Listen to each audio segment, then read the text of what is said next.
place. There's no perfect yoga destination. It's about practicing and coming to the mat. But why? Why come to the mat?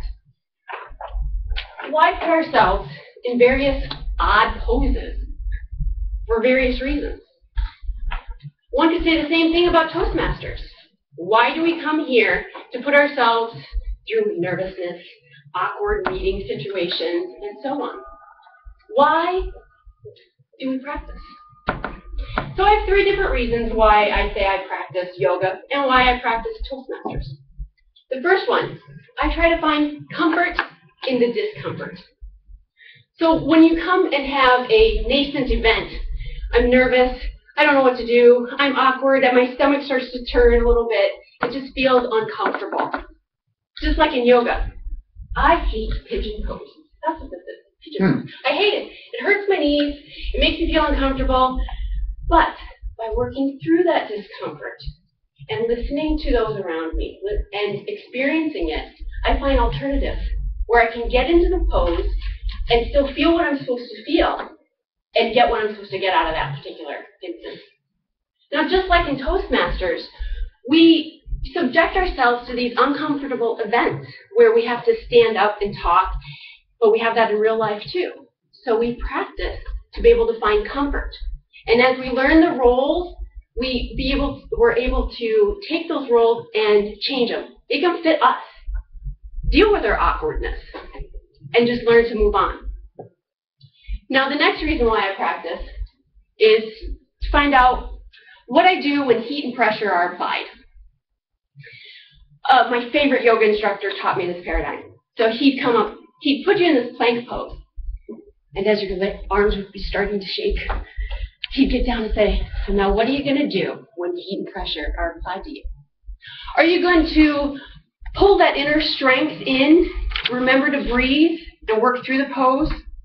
Or are you going to listen to that inner chatter in your mind saying, you can't, fall out?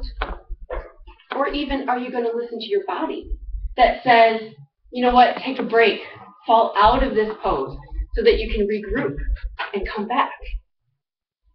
Now, just like in Toastmasters, we have instances where we stutter, we forget, and we maybe just that awkwardness. But we learn how to deal with this, and we learn what's going to happen when heat and pressure are applied.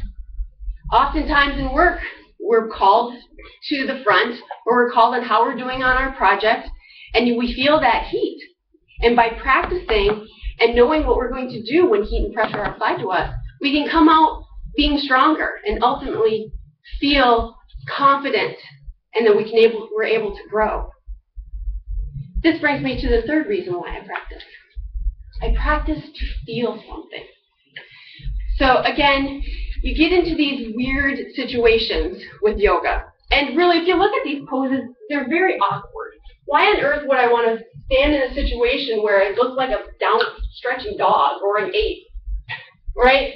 But I do it so that I can correct sitting at a desk for so many hours. I feel stronger, and I can help work through maybe potential carpal tunnel by stepping on my hands. So there's these things where I physically feel this. Now, again, that's on the physical level. On a mental level, it's a weird experience when you come to the mat and you spend time between you and this mat and everything else is pushed out.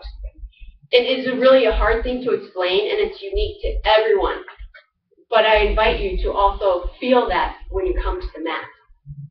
Now, also in Toastmasters, we come to, it's easy for us, I think, to research and read up on how to be an effective speaker. But only when we get in front of the table and come to our mat that's here in this room do we learn to feel how it works with that nervousness and what we can do with it. But we also get to feel that confidence, that sense of accomplishment, that again makes us stronger so that we can take that with us off the mat. So when we leave this room, we can again excel our careers, excel our confidence in whatever layer you want.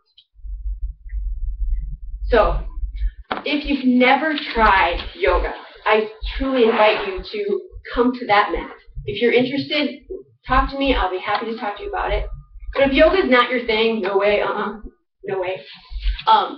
Still, continue to come to this mat in this room and practice the public speaking to gain that inner strength to be able to take your career to the next level and so on.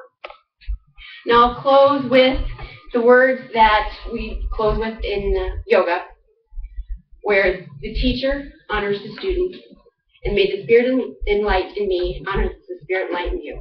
Namaste.